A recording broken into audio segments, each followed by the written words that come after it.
48 hours ago, Anthropic released Claude Opus 4.8, their newest frontier model. But this isn't even the biggest update to come out of the announcement. Hidden 3 tweets down, they also announced Dynamic Workflows, a new feature that spawns 100 agents in parallel to accomplish whatever task you throw at it. This might honestly be the biggest jump in what one person can build that I've seen all year. A developer has already used it to write 1 million lines of code. Those who know how to use Dynamic Workflows effectively will be able to accomplish tasks that were previously not even possible.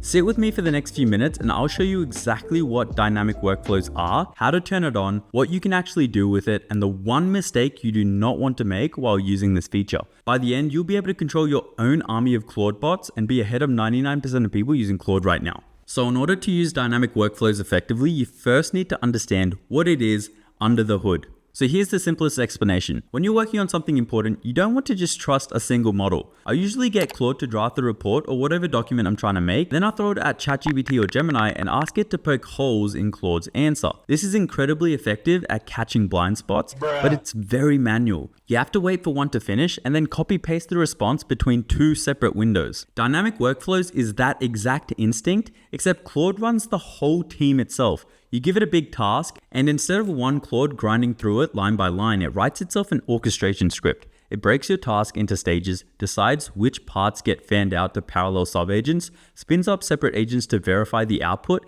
and gates the whole run so nothing reaches you until it's been thoroughly checked. This way, agents can attack the problem from different angles. Other agents try to break what the first ones came up with. It keeps looping until they all come to an agreement on the best answer. And what I found really cool is that if the job gets interrupted, it saves progress and picks up where it left off. The complexity of the tasks you were able to delegate to Claude has just increased tenfold because Dynamic Workflows can run for hours, sometimes even days. Now you probably think this is all smoke, so let me give you some real world examples. The guy who builds Bun, the JavaScript runtime, Jared Summer, used this to port his entire engine from a language called Zig to Rust.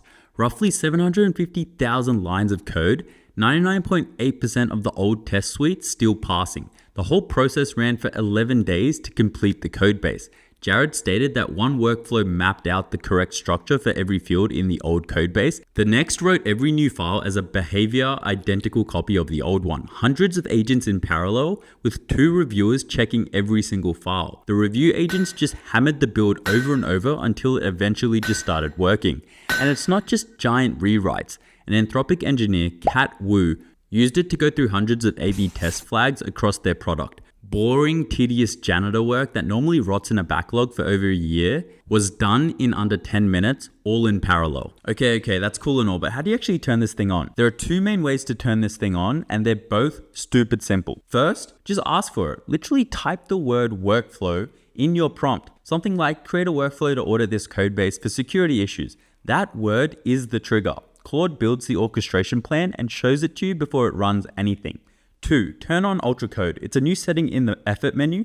Flip it on and it cranks Claude to its highest effort level and lets Claude decide on its own when a task is big enough to deserve a full workflow. So you don't even have to think about it, and it spins up a team when the job's worth it. Make sure to turn on auto mode before you test this thing out though. The experience is honestly way better because instead of clicking approve every 5 seconds when 100 agents want to make any minor change, auto mode assesses the permissions and only asks for approval on anything critical. Okay, now at this point you're ready to go, but, and this is a big but, there's one thing you have to understand or you're going to regret ever turning this on. I'll be honest with you, this thing eats tokens. Not a little. Anthropic themselves slapped a warning right in the announcement that it uses meaningfully more than a normal session. People have already called it out online, calling it the fastest way to speedrun your weekly usage limit. So this is not for small jobs. You scope it to something genuinely big, or you're just going to be lighting money on fire. The second thing, so you don't get fooled by the marketing, it says hundreds of parallel agents, which is sort of true and sort of not. I read through the entire docs and only 16 run at the same time. It can coordinate up to 1,000 across the whole job, but only 16 are ever live at once. And if you try to brute force more than this, you'll just get rate limited. So here's what I think about the whole cost scenario. Yeah, a big run might burn a few $100 in tokens, but if that run is a migration that would have cost you a 3-person team in 3 months, then a few $100s to get it done in a week is one of the best trades in all of software. The skill is knowing which jobs deserve it. So here's the rule of thumb. Small fiddly tasks Do it how you would normally. For those bigger code-based tasks, that's when you call in a workflow. Start small, watch your usage, then scale up once you've got a feel for it. That's dynamic workflows. You now know what it is, how to switch it on,